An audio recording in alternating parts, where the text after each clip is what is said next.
So, where do I begin?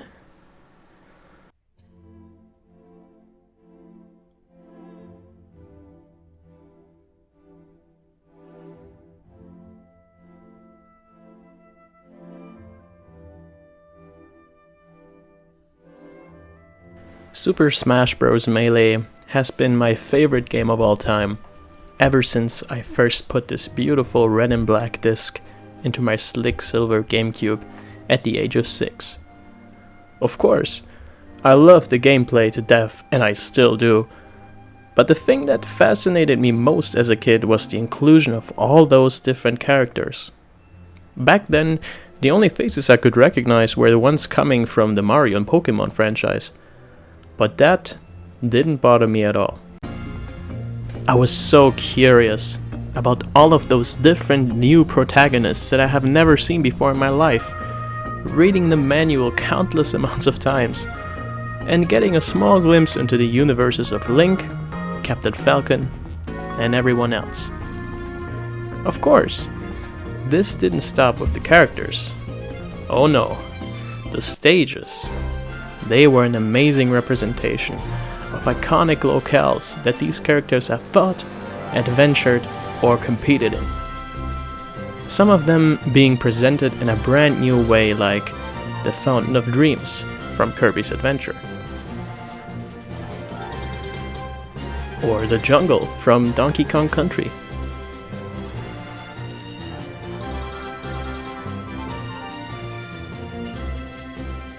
While some of them were almost exact replicas of their respective games, like Mute City from F-Zero X, or the Great Bay Lab from Majora's Mask.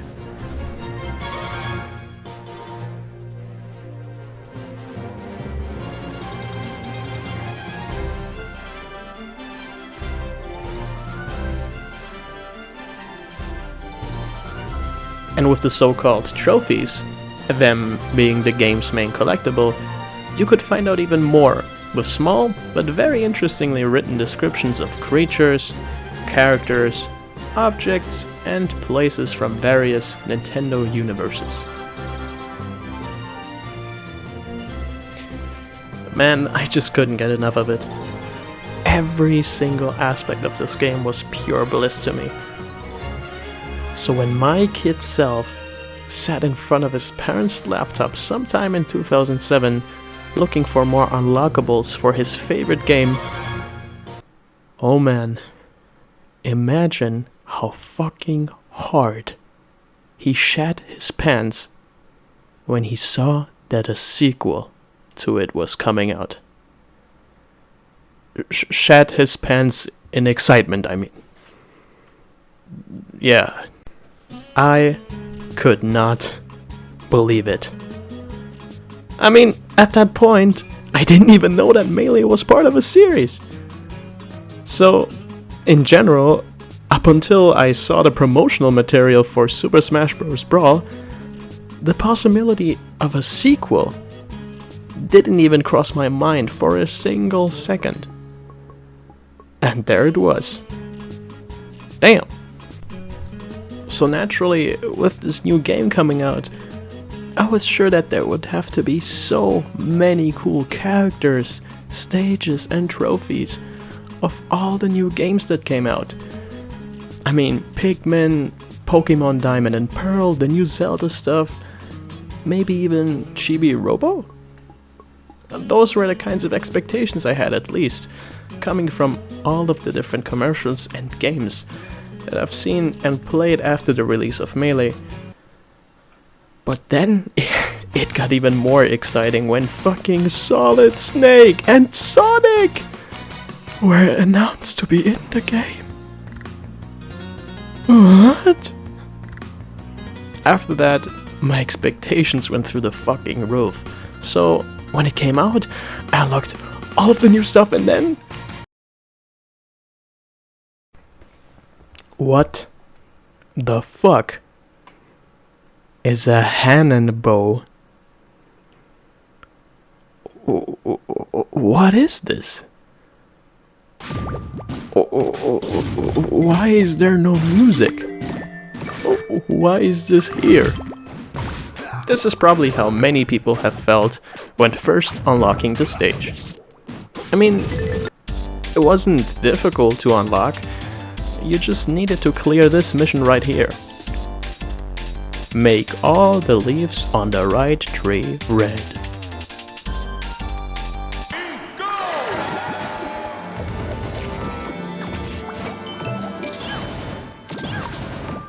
Ah, yes.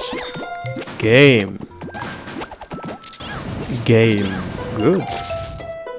What a perfectly fitting way to introduce a stage like this. I tried to look into it, find out more about it, but over time, I wouldn't even unlock any trophies connected to the stage. Not even in this weird others section in the trophies. Couldn't find anything. Hello? Helerin? Can you help me?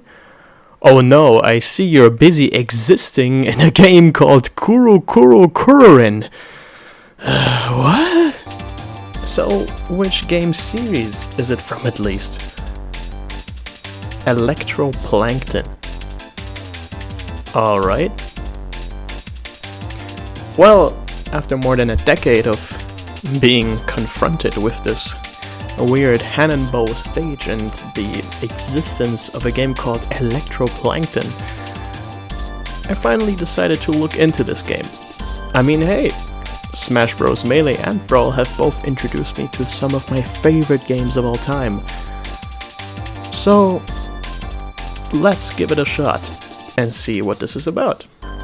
Electroplankton is a game for the Nintendo DS, released in 2005 in Japan and in 2006 in the US and Europe. Well, while we're at it, the word game wouldn't really be fitting in many people's eyes. But don't worry, we'll get to that. It's an excellent example of new kinds of software that reach out and attract people who don't even consider themselves gamers yet. Electroplankton was created by one man, who is also mentioned directly on the box's front art. Toshio Iwai, an artist from Kira, Aichi, Japan. There's not too much documentation about him online, but when it comes to the game's creation, the manual can actually give us some insight. Iwai's goal, or intention, was to combine some of his favorite gadgets that he has used throughout his childhood and student life into one experience. A microscope, a cassette recorder, a synthesizer, and an NES. The result is a small but a very charming dive into weird animations, sounds, and your ability to influence it in any way you want. But I think it's also important to know what he did before Electroplankton. Iwai's work prior to the game was heavily focused on animation, music, and a combination of those into installation art pieces. Installation art gives the audience the possibility to interact with the piece and experiment what interesting feelings and experiences can come out of it for everyone on its own. And this influence can be seen clearly when you try out Electroplankton by yourself. The whole game has this kind of, oh, what does this do? Oh, that's so damn cool feel to it. Many people describe Electroplankton as being some type of program that you can use for music making, but I personally disagree. More on that later. There are two main modes in Electroplankton. The performance mode is where you can choose between 10 different types of plankton, or minigames for the lack of a better term, which all have different kinds of concepts, sounds, and animations accompanying them. The audience mode, on the other hand, just lets you randomly listen to different kinds of compositions from the game itself. While that's cool and all, let's rather check out what the performance mode has to offer. There are 10 different planktons in total. First, we have Tracy. So, what you can do here is draw lines coming out of these planktons. And as you can see, they will follow them over and over again, making a number of piano sounds in the process. What's cool is that you can place the planktons all over the screen and also determine the speed of the notes being played based on how quickly you draw the lines. But other than that, that's kinda it.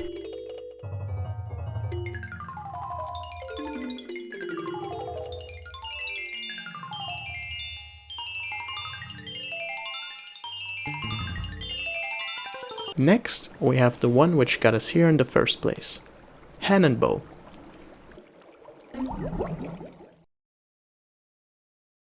It resembles the Smash stage almost one-to-one. The gimmick here is that these little tadpoles get shot out of this leaf on the left, and that in set intervals.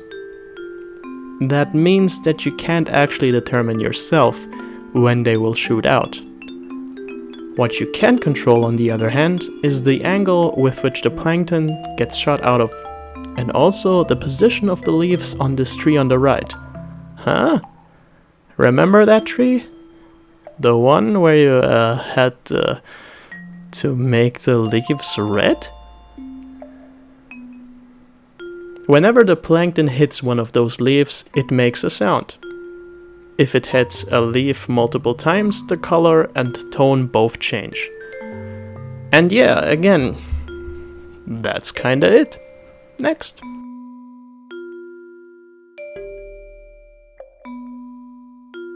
Now, we'll look at my favorite one of the planktons, Luminaria. What you can do here is tap each of these 4 different colored planktons to make them start moving.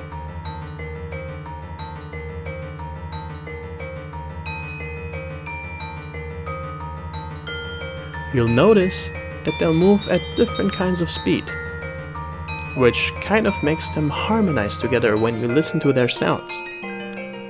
But if you really want to start jamming, you gotta change the directions of these arrows, which in turn also changes the notes that the planktons will play. This minigame closely resembles an installation that Toshio Iwai has created many years prior to this, the so-called composition on a table. It looks almost the exact same. Yet, some aspects of this installation art piece unfortunately didn't make it into Electroplankton.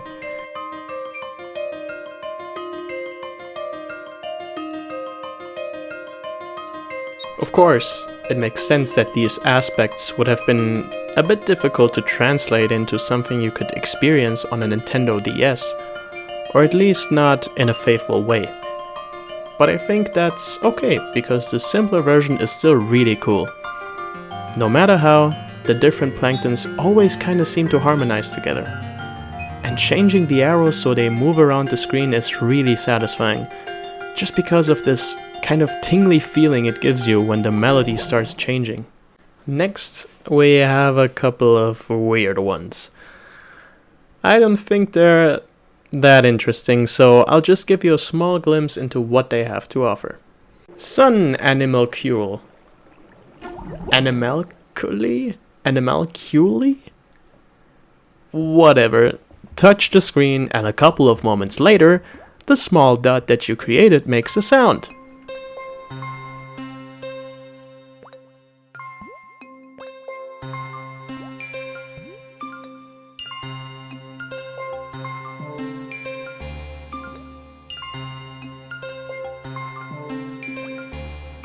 Next. Rec. Record 4 different voice samples with the barely functional DS microphone, which then play on a beat that never changes.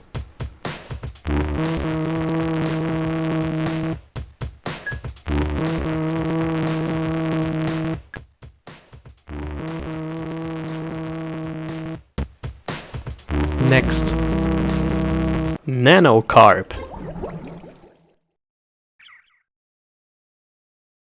Make sounds with your voice or clap and the planktons will react to it? Okay. Cool, I guess. Next we have Lumiloop.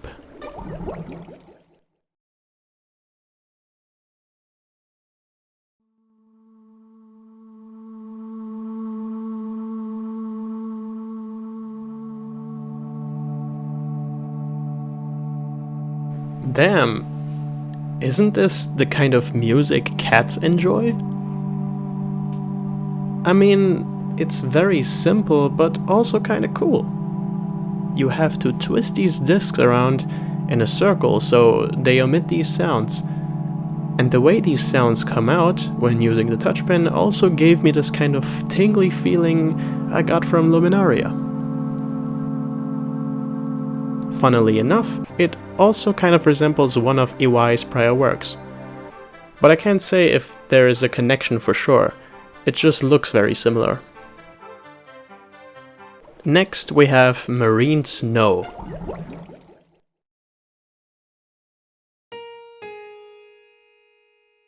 Again, doesn't really impress me at all. You tap these snowflakes and they make piano sounds.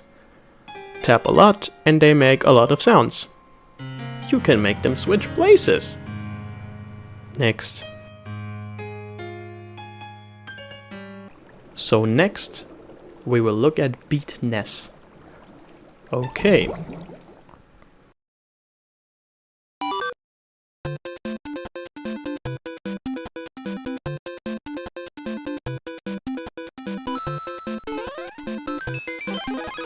Oh, I get it. Beat NES? I mean, it makes sense. Iwai has stated that he was deeply inspired by the first Super Mario Bros. Back in the day, he really loved the way animation, sound and interaction from the player formed some kind of unique artistic experience. Anyway, you have this continuous loop of the Starman theme from Super Mario Bros. And you can change its speed, but that's kind of it. The main thing that you can do is create a sort of beat on top of this theme, with a multitude of samples, some coming right from the game, and others just being simple 8-bit notes. In concept, this might not sound too appealing, but once you try it, it is actually really fun. And now we have arrived at the last plankton, Volvoice. This is another microphone-based minigame. Just to be clear, I don't necessarily have anything against the DS microphone. I just think that it doesn't work well for stuff like recording actual sound. And even if the microphone was better, so far the minigames revolving around the microphone weren't too exciting. And this doesn't change for Volvoice, let me tell you that. You record a voice sample and try out different filters with it. That's it. The only fun thing is how bad these very weird filters sound in conjunction with the horrible sample quality.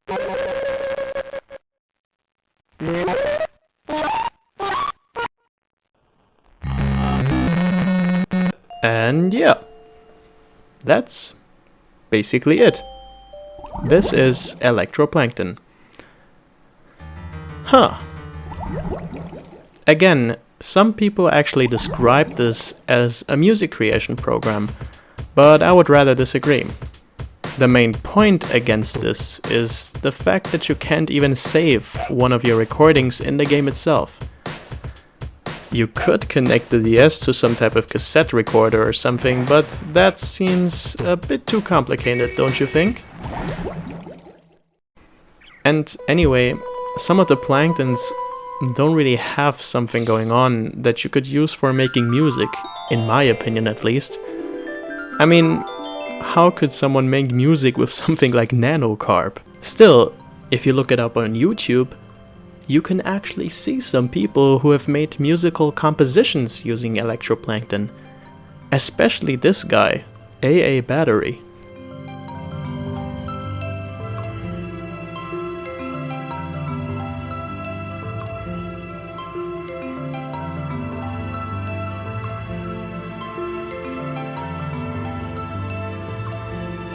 In the end, it doesn't really surprise me that this game isn't very well known. Again, the word game hardly resembles what is going on here. It is more of an experience. And yeah, while some of those planktons lost their appeal very quickly, others genuinely made me smile and feel good. For what it is, it's a cute and interesting experiment. And I'm glad that Nintendo gave Toshio Iwai the opportunity to present his work for a bigger audience.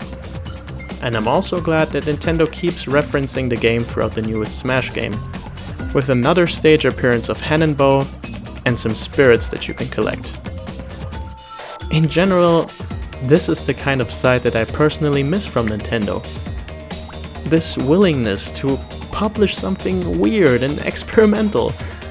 Something that doesn't involve cardboard, letting people open up to new kinds of entertainment and enjoyment. Thank you so much for watching this video. I hope you had a good time. Bye bye!